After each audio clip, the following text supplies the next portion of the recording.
Funding for this program is provided by. Additional funding provided by.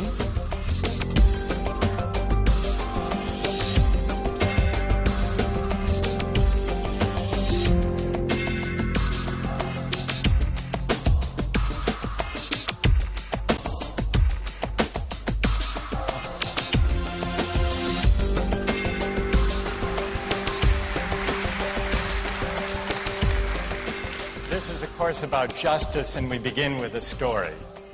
Suppose you're the driver of a trolley car, and your trolley car is hurtling down the track at 60 miles an hour, and at the end of the track you notice 5 workers working on the track. You try to stop, but you can't. Your brakes don't work. You feel desperate because you know that if you crash into these 5 workers, they will all die. Let's assume you know that for sure. And so you feel helpless until you notice that there is, off to the right, a side track. And at the end of that track, there's one worker working on the track. Your steering wheel works, so you can turn the trolley car, if you want to, onto the side track, killing the one, but sparing the 5. Here's our first question. What's the right thing to do? What would you do? Let's take a poll. How many would turn the trolley car onto the side track? Raise your hands. How many wouldn't? How many would go straight ahead? Keep your hands up, those of you who would go straight ahead. A handful of people would. The vast majority would turn. Let's hear first. Now we need to begin to investigate the reasons why you think it's the right thing to do. Let's begin with those in the majority who would turn to go onto the side track. Why would you do it? What would be your reason? Who's willing to volunteer a reason? Go ahead, stand up. Because it can't be right to kill 5 people when you can only kill 1 person instead. It wouldn't be right to kill 5 if you could kill 1 person instead. That's a good reason. That's a good reason. Who else? Does everybody agree with that reason? Go ahead. Well, I was thinking it's the same reason on 9/11. We regard the people who flew the plane into the Pennsylvania field as heroes because they chose to kill the people in the plane and not kill more people in big buildings. So the principle there was the same on 9/11. It's a tragic circumstance, but better to kill 1 and so that 5 can live? Is that the reason most of you had, those of you who would turn? Yes? Let's hear now from those in the minority, those who wouldn't turn. Yes? Well, I think that's the same type of mentality that justifies genocide and totalitarianism. In order to save one type of race, you wipe out the other. So what would you do in this case? You would, to avoid the horrors of genocide, you would crash into the 5 and kill them? Presumably, yes. Yeah. Okay, who else? That's a brave answer. Thank you. Let's consider another trolley car case and see whether those of you in the majority want to adhere to the principle, better that 1 should die so that 5 should live. This time you're not the driver of the trolley car, you're an onlooker. You're standing on a bridge overlooking a trolley car track.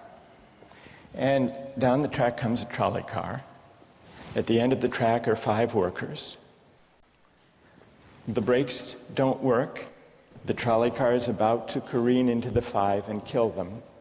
And now, you're not the driver. You really feel helpless until you notice standing next to you, leaning over the bridge, is a very fat man. And you could give him a shove. He would fall over the bridge, onto the track, right in the way of the trolley car. He would die, but he would spare the 5. Now, how many would push the fat man over the bridge? Raise your hand. How many wouldn't? Most people wouldn't. Here's the obvious question. What became of the principle? Better to save 5 lives even if it means sacrificing 1. What became of the principle that almost everyone endorsed in the first case? I need to hear from someone who was in the majority in both cases. How do you explain the difference between the two? Yes?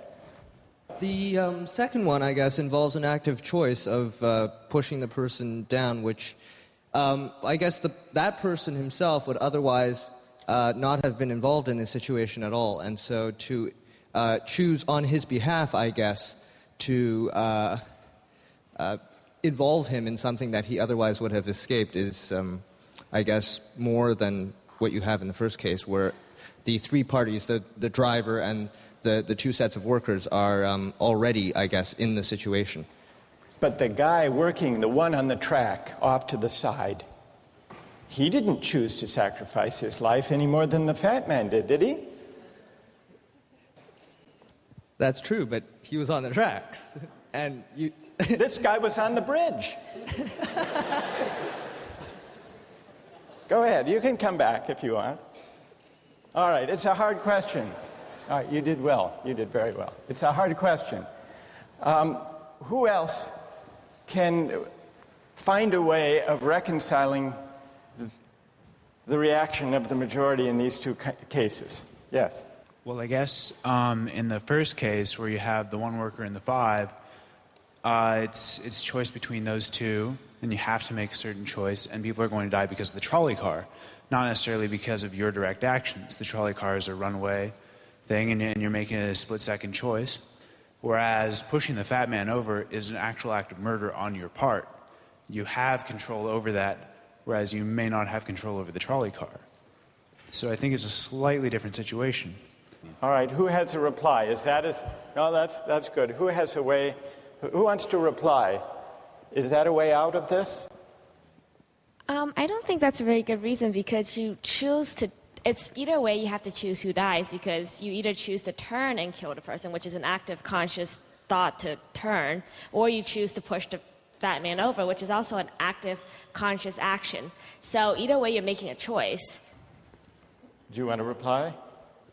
Well, I'm not really sure that that's the case. It just still seems kind of different, the act of actually pushing someone over onto the tracks and killing him. You are actually killing him yourself. You're pushing him with your own hands. You're pushing him. And that's Right. different than steering something that is going to cause death into another...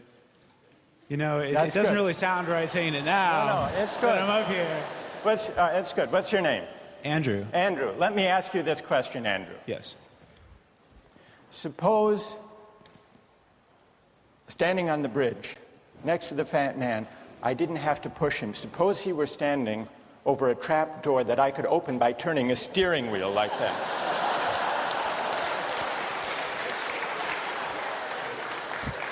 Would you turn? For some reason, that still just seems more wrong. Right? I mean, maybe if you accidentally, like, leaned into the steering wheel or something like that. But, or say that the car is hurtling towards a switch that will drop the trap. Then I could agree with that. Fair enough. It still seems wrong in a way that it doesn't seem wrong in the first case to turn, you say. And in another way, I mean, in the first situation, you're involved directly with the situation. In the second one, you're an onlooker as well. All right. So you have the choice of becoming involved or not by pushing the fat man. Let's forget for the moment about this case. That's good. Let's imagine a different case. This time you're a doctor in an emergency room, and 6 patients come to you. They've been in a terrible trolley car wreck. 5 of them sustained moderate injuries. 1 is severely injured. You could spend all day caring for the 1 severely injured victim, but in that time the 5 would die. Or you could look after the 5, restore them to health, but during that time the 1 severely injured person would die. How many would save the 5? Now is the doctor. How many would save the 1? Very few people. Just a handful of people. Same reason, I assume. 1 life versus 5? Now consider another doctor case.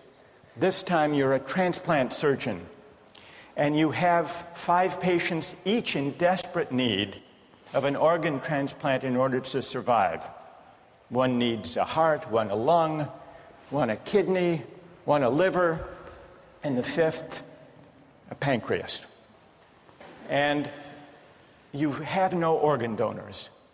You are about to see them die. And then it occurs to you that in the next room, there's a healthy guy who came in for a checkup. And he's... You like that? And he's taking a nap. You could go in very quietly, yank out the 5 organs, that person would die. But you could save the 5. How many would do it? Anyone? How many? Put your hands up if you would do it.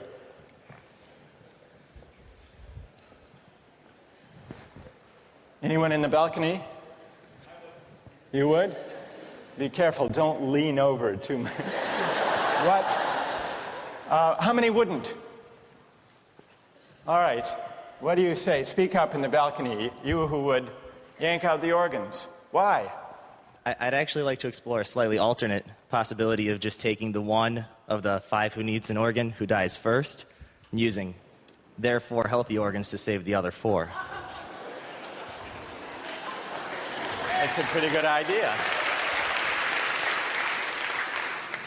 That's a great idea, except for the fact that you just wrecked the philosophical point. Well, let's step back from these stories and these arguments to notice a couple of things about the way the arguments have begun to unfold. Certain moral principles have already begun to emerge from the discussions we've had. And let's consider what those moral principles look like. The first moral principle that emerged in the discussion said the right thing to do, the moral thing to do, depends on the consequences that will result from your action. At the end of the day, better that 5 should live, even if 1 must die. That's an example of consequentialist moral reasoning. Consequentialist moral reasoning locates morality in the consequences of an act, in the state of the world that will result from the thing you do. But then we went a little further, we considered those other cases, and people weren't so sure about consequentialist moral reasoning. When people hesitated to push the fat man over the bridge or to yank out the organs of the innocent patient, people gestured toward reasons having to do with the intrinsic quality of the act itself. Consequences be what they may. People were reluctant. People thought it was just wrong, categorically wrong, to kill a person, an innocent person, even for the sake of saving 5 lives. At least people thought that in the second version of each story we considered. So this points to a second categorical way of thinking about moral reasoning. Categorical moral reasoning locates morality in certain absolute moral requirements, certain categorical duties and rights, regardless of the consequences. We're going to explore in the days and weeks to come the contrast between consequentialist and categorical moral principles. The most influential example of consequential moral reasoning is utilitarianism, a doctrine invented by Jeremy Bentham, the 18th century English political philosopher. The most important philosopher of categorical moral reasoning is the 18th century German philosopher Immanuel Kant. So we will look at those two different modes of moral reasoning, assess them, and also consider others. If you look at the syllabus, you'll notice that we read a number of great and famous books. Books by Aristotle, John Locke, Immanuel Kant, John Stuart Mill, and others. You'll notice, too, from the syllabus that we don't only read these books. We also take up contemporary political and legal controversies that raise philosophical questions. We will debate equality and inequality, affirmative action, free speech versus hate speech, same-sex marriage, military conscription, a range of practical questions. Why? Not just to enliven these abstract and distant books, but to make clear, to bring out what's at stake in our everyday lives, including our political lives, for philosophy. And so we will read these books, and we will debate these issues, and we'll see how each informs and illuminates the other. This may sound appealing enough, but here I have to issue a warning. And the warning is this: to read these books in this way, as an exercise in self-knowledge, to read them in this way carries certain risks. Risks that are both personal and political. Risks that every student of political philosophy has known. These risks spring from the fact that philosophy teaches us and unsettles us by confronting us with what we already know. There's an irony. The difficulty of this course consists in the fact that it teaches what you already know. It works by taking what we know from familiar, unquestioned settings and making it strange. That's how those examples worked. The hypotheticals with which we began, with their mix of playfulness and sobriety. It's also how these philosophical books work. Philosophy estranges us from the familiar, not by supplying new information, but by inviting and provoking a new way of seeing. But, and here's the risk, once the familiar turns strange, it's never quite the same again. Self-knowledge is like lost innocence. However unsettling you find it, it can never be unthought or unknown. What makes this enterprise difficult, but also riveting, is that moral and political philosophy is a story,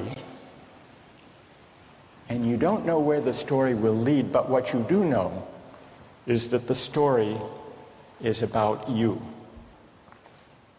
Those are the personal risks. Now what of the political risks? One way of introducing a course like this would be to promise you that by reading these books and debating these issues, you will become a better, more responsible citizen. You will examine the presuppositions of public policy. You will hone your political judgment. You will become a more effective participant in public affairs. But this would be a partial and misleading promise.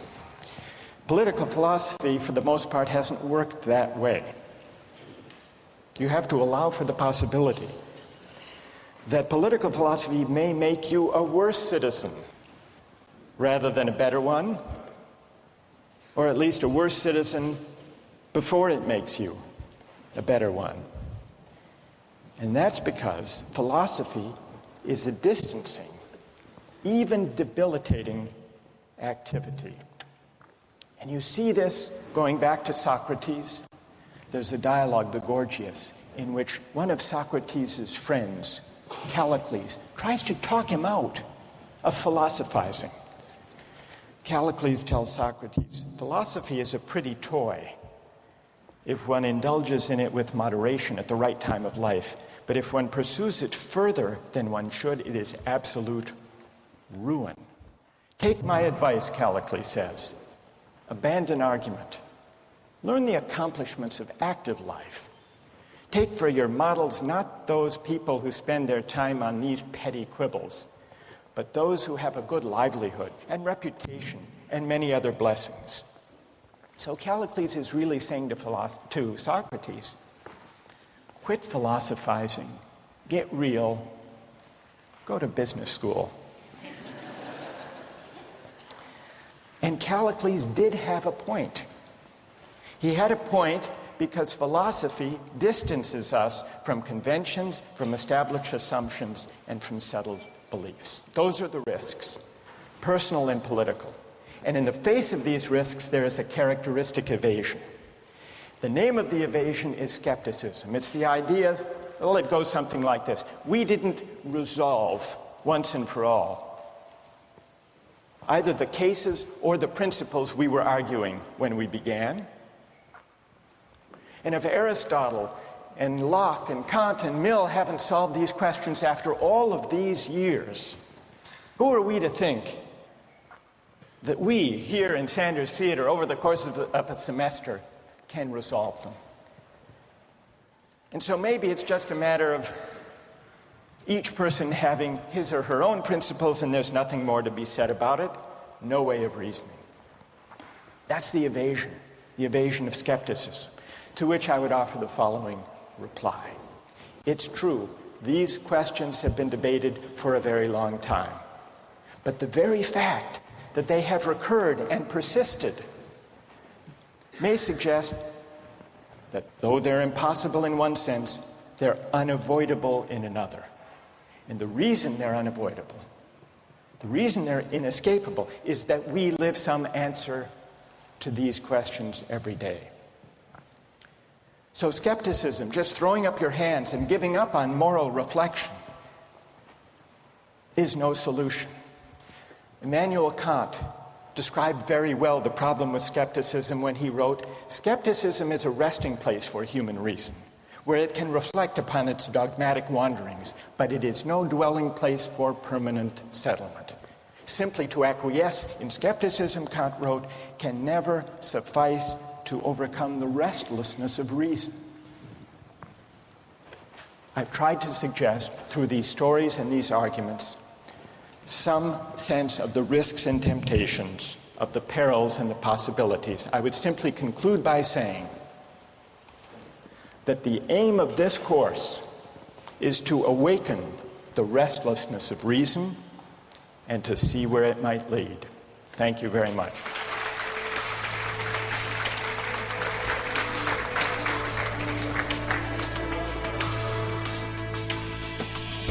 Like, in a situation that desperate, you have to do what you have to do to survive. You have to do what you have to do. You got to do what you got to do, pretty much. If you've been going 19 days without any food, someone just has to take the sacrifice. Someone has to make the sacrifice, and people can survive. All right, that's good. What's your name? Marcus. Marcus. What do you say to Marcus?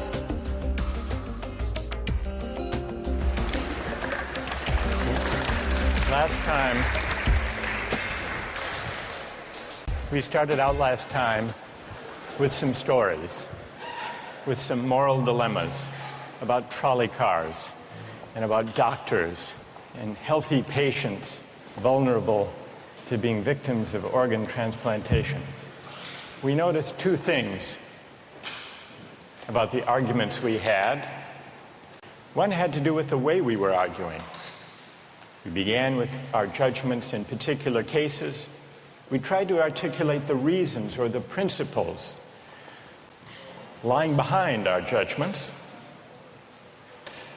And then, confronted with a new case, we found ourselves re-examining those principles, revising each in the light of the other.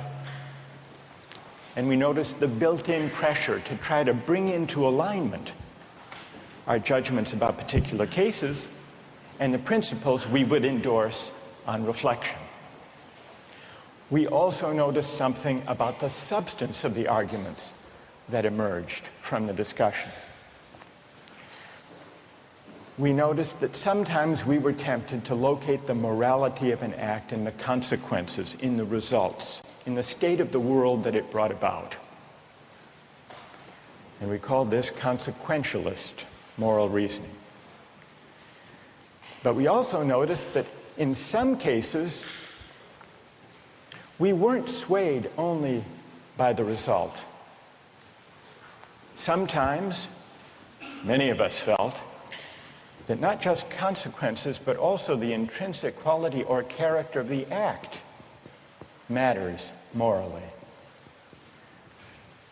Some people argued that there are certain things that are just categorically wrong, even if they bring about a good result, even if they save 5 people at the cost of 1 life. So we contrasted consequentialist moral principles with categorical ones. Today, and in the next few days, we will begin to examine one of the most influential versions of consequentialist moral theory, and that's the philosophy of utilitarianism. Jeremy Bentham, the 18th century English political philosopher, gave the first clear systematic expression to the utilitarian moral theory. And Bentham's idea, his essential idea, is a very simple one, with a lot of morally intuitive appeal. Bentham's idea is the following: the right thing to do, the just thing to do, is to maximize utility. What did he mean by utility?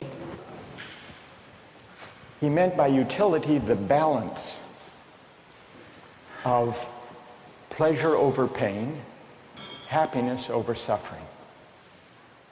Here's how he arrived at the principle of maximizing utility.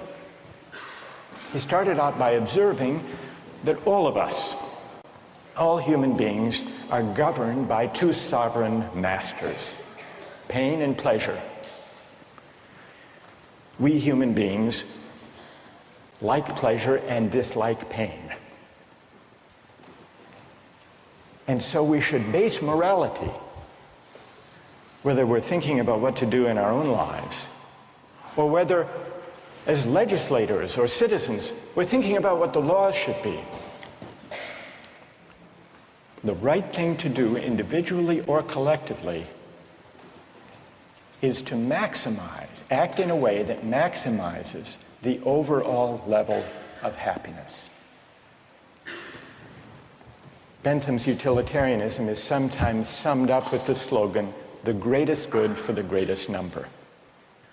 With this basic principle of utility on hand, let's begin to test it and to examine it by turning to another case, another story, but this time not a hypothetical story, a real-life story, the case of the Queen versus Dudley and Stevens. This was a 19th century British law case that's famous and much debated in law schools. Here's what happened in the case. I'll summarize the story, then I want to hear how you would rule. imagining that you're the jury.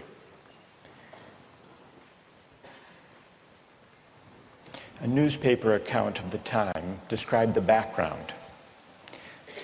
A sadder story of disaster at sea was never told than that of the survivors of the yacht Mignonette. The ship foundered in the South Atlantic, 1,300 miles from the Cape. There were 4 in the crew.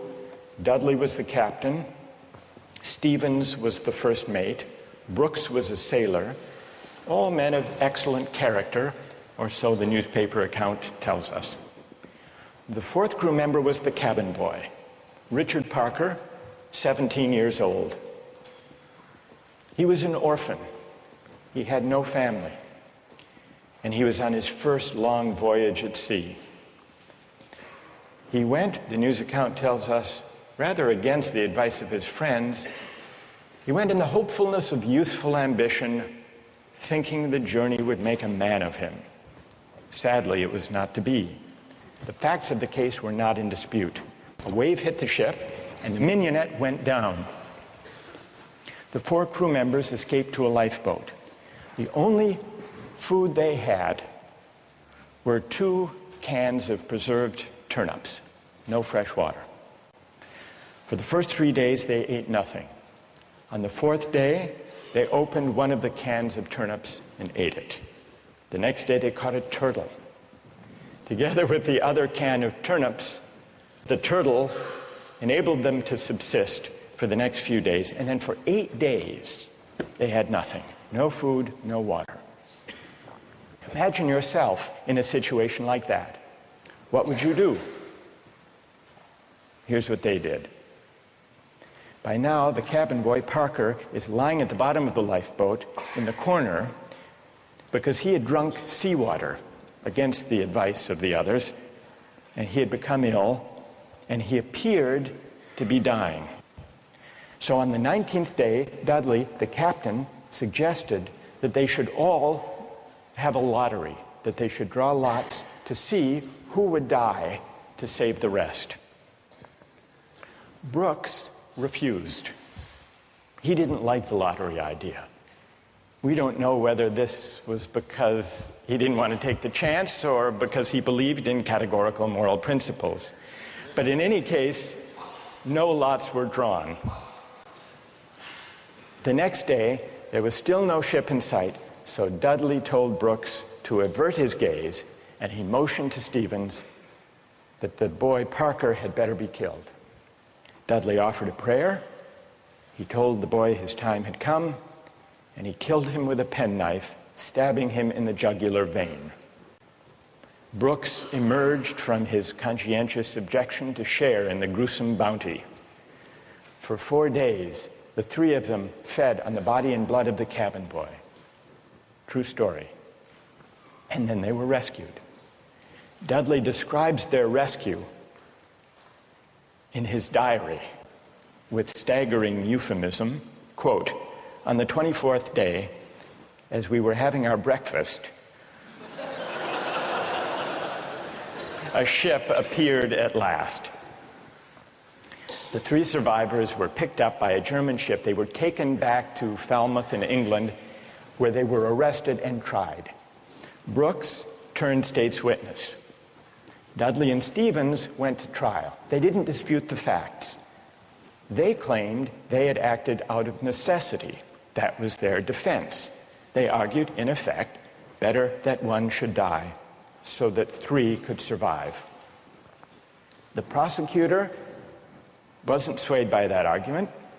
He said murder is murder, and so the case went to trial. Now imagine you are the jury, and just to simplify the discussion, put aside the question of law, and let's assume that you as the jury are charged with deciding whether what they did was morally permissible or not.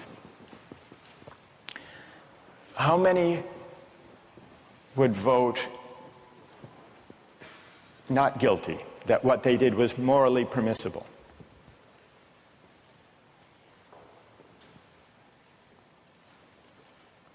And how many would vote guilty, what they did was morally wrong? A pretty sizable majority. Now let's see what people's reasons are, and let me begin with those who are in the minority.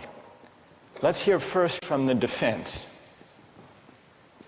of Dudley and Stevens.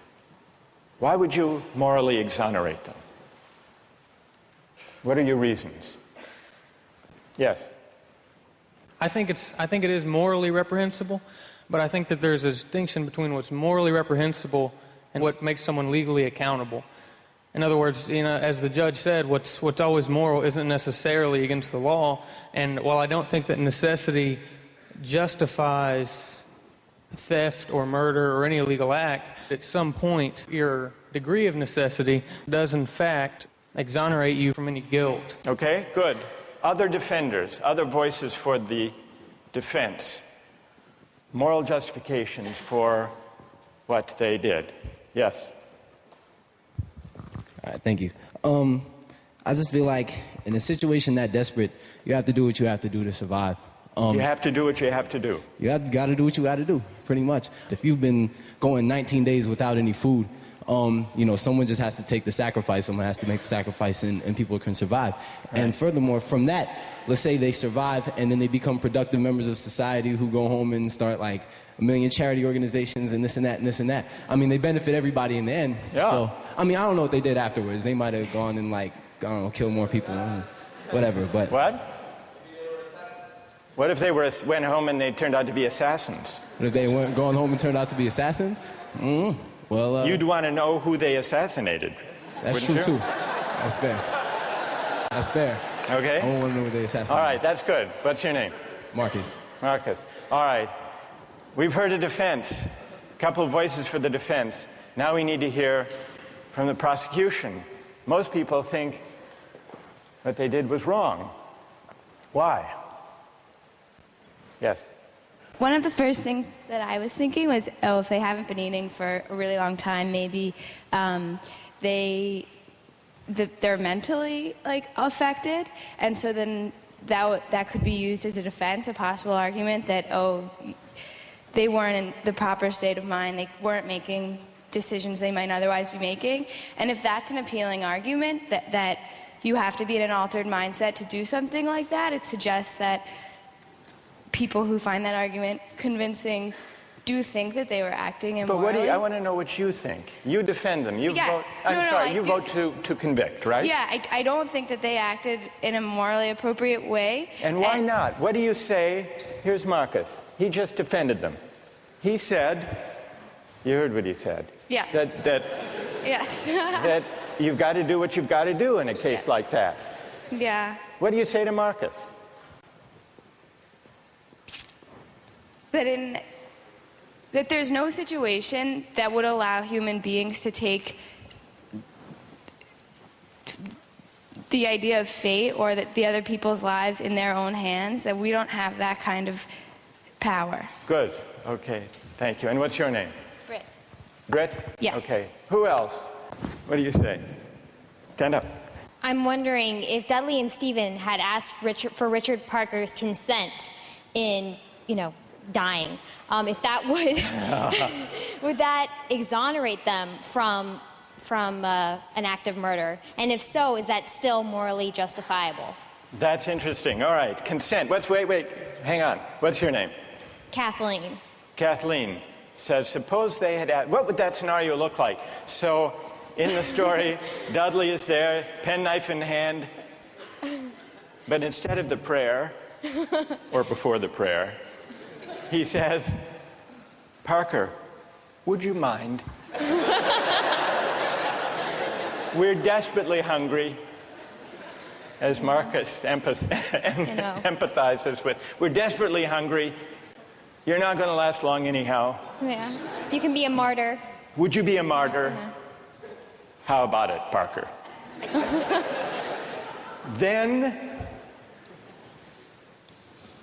Then what do you think? Would it be morally justified then? Suppose Parker, in his semi-stupor, says, okay. I don't think it would be morally justifiable, but I'm wondering... Even then it wouldn't be. No. You don't think that even with consent, it would be morally justified. Are there people who think, who want to take up Kathleen's consent idea and who think that that would make it morally justified. Raise your hand if it would, if you think it would. That's very interesting. Why would consent make a moral difference? Why would it? Yes. Well, I just think that if he was making his own original idea and it was his idea to start with, then that would be the only situation in which I would see it being appropriate in any way. Because that way you couldn't make the argument that he was pressured, you know, it's 3-to-1 or whatever the ratio was. Right. And I think that if he was making a decision to give his life, then he took on the agency to sacrifice himself, which some people might see as admirable, and other people might disagree with that decision. So if he came up with the idea, that's the only kind of consent we could have confidence in morally, then it would be okay. Otherwise, it would be kind of coerced consent under the circumstances, you think. Is there anyone who thinks that even the consent of Parker would not justify their killing him? Who thinks that? Yes, tell us why. Stand up. I think that Parker would be killed with the hope that the other crew members would be rescued. So there's no definite reason that he should be killed because you don't know when they're going to get rescued. So if you kill him, it's killing him in vain. Do you keep killing a crew member until you're rescued and then you're left with no one? Because someone's going to die eventually. Well, the moral logic of the situation seems to be that they would keep on picking off the weakest, maybe, one by one, until they were rescued. And in this case, luckily, they were rescued when 3 at least were still alive. Now, if Parker did give his consent, would it be all right, do you think, or not? No. No. It still wouldn't be right. And tell us why it wouldn't be all right. First of all, cannibalism, I believe, is morally incorrect. So you shouldn't be eating a human anyway. So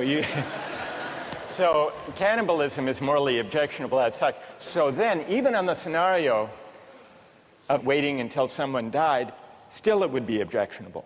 Yes, to me personally. I feel like it all depends on one's personal morals. And, like, we can't sit here and just, like, this is just my opinion. Of course, other people are going to disagree. But well, we'll see. Let's see what their disagreements are, and then we'll see if they have reasons that can persuade you or not. Let's try that. All right.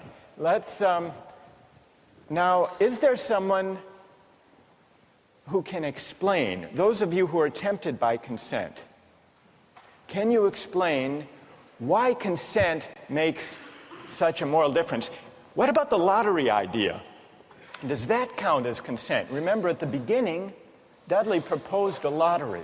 Suppose that they had agreed to a lottery, then how many would then say it was all right? Suppose there were a lottery, cabin boy lost, and the rest of the story unfolded. Then how many people would say it was morally permissible? So the numbers are rising if we had a lottery. Let's hear from one of you for whom the lottery would make a moral difference. Why would it? I think the essential element in my mind that makes it a crime is the idea that they decided at some point that their lives were more important than his, and that, I mean, that's kind of the basis for really any crime, right? It's like my needs, my desires are more important than yours, and mine take precedent. And if they had done a lottery where everyone consented that someone should die, and it's sort of like they're all sacrificing themselves to save the rest, then it would be all right. A little grotesque, but... But morally permissible? Yes. And what's your name? Matt. So, Matt, for you, what bothers you is not the cannibalism, but the lack of due process. I guess you could say that. Right? And can someone who agrees with Matt say a little bit more about why a lottery would make it, in your view, morally permissible? Go ahead. The way I understood it originally was that was the whole issue, is that the cabin boy was never consulted. about whether or not something was going to happen to him, even with the original lottery, whether or not he would be a part of that. It was just decided that he was the one that was going to die. Right, that's what happened in the actual case. Right. But if there were a lottery and they'd all agreed to the procedure, you think that would be okay? Right, because then everyone knows that there's going to be a death. Whereas, you know, the cabin boy didn't know that this discussion was even happening. There was no, you know, forewarning for him to know that, hey, I may be the one that's dying. All right, now suppose everyone agrees to the lottery, they have the lottery, the cabin boy loses, and he changes his mind. You've already decided. It's like a verbal contract. You can't go back on that. You've decided, the decision was made. You know, if you know that you're dying for the, you know, the reason for others to live, you would, if someone else had died, you know that you would consume them, so that's right. But then he could say, I know, but I lost. I just think that that's the whole moral issue, is that there was no consulting of the cabin boy, and that that's what makes it the most horrible, is that he had no idea what was even going on. That had he known what was going on, it would be a bit more understandable. All right, good. Now I want to hear, so there are some who think it's morally permissible, but only about 20%. Led by Marcus. Then there are some who say the real problem here is the lack of consent.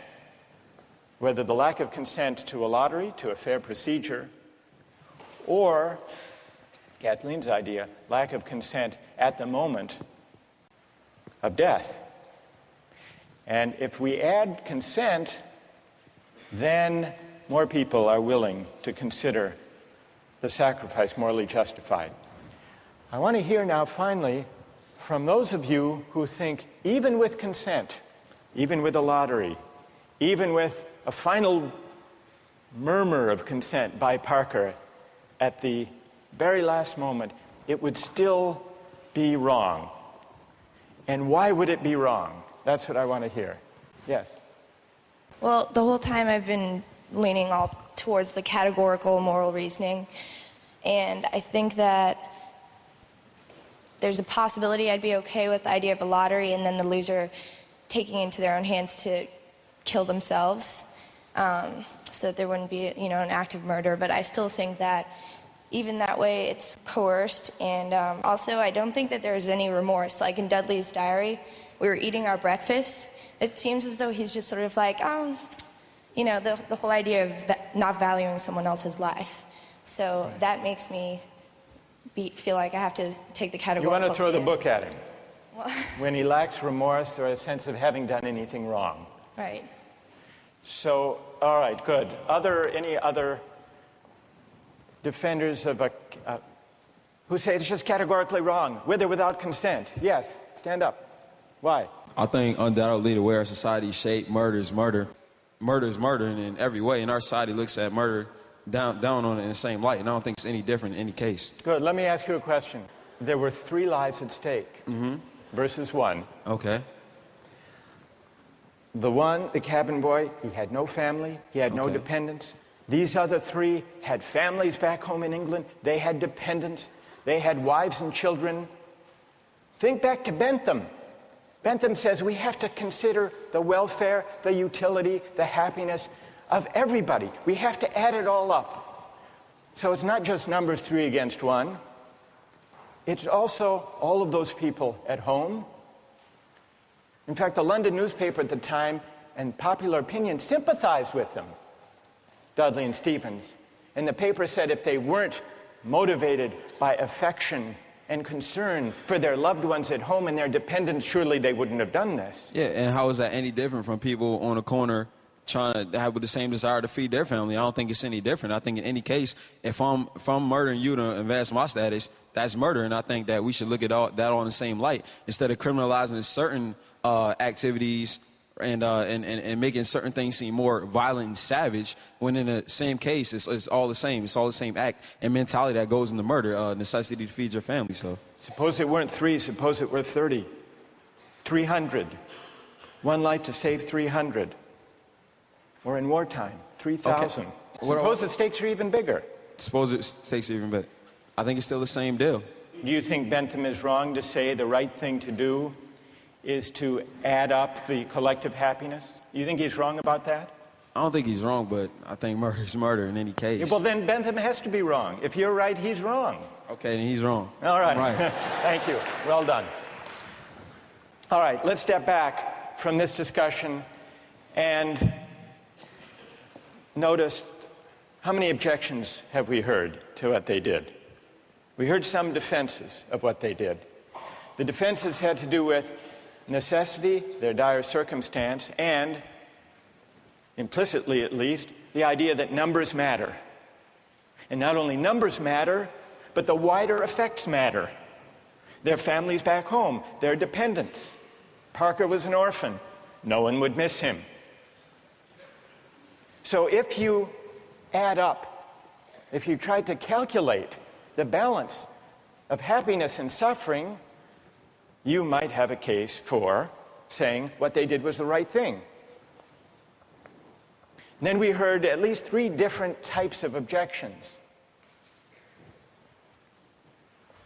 We heard an objection that said, what they did was categorically wrong. Mike here at the end, categorically wrong. Murder is murder, it's always wrong, even if it increases the overall happiness of society. A categorical objection. But we still need to investigate why murder is categorically wrong. Is it because even cabin boys have certain fundamental rights? And if that's the reason, where do those rights come from, if not from some idea of the larger welfare or utility or happiness? Question number 1. Others said a lottery would make a difference. A fair procedure, Matt said.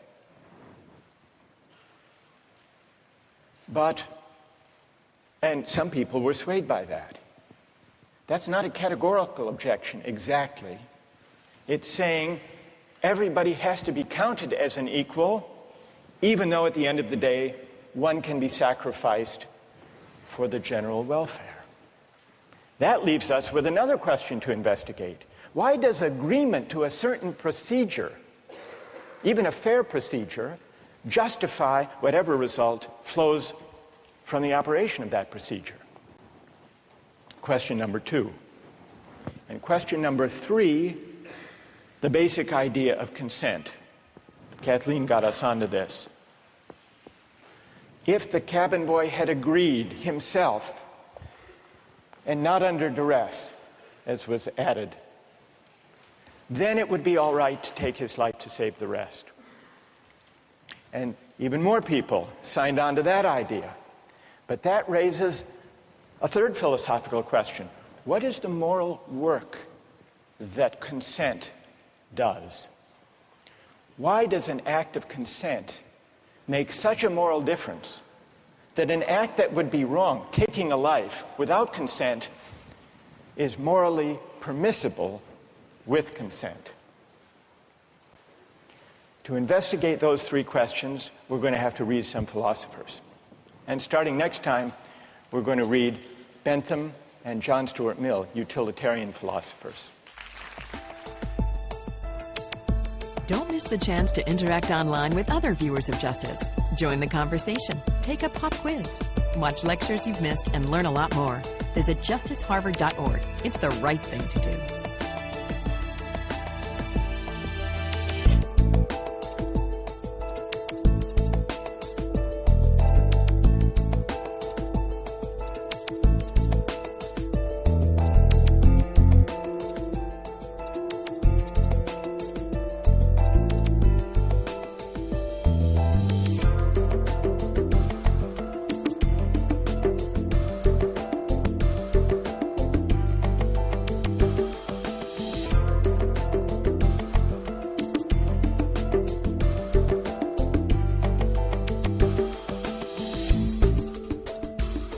Funding for this program is provided by... Additional funding provided by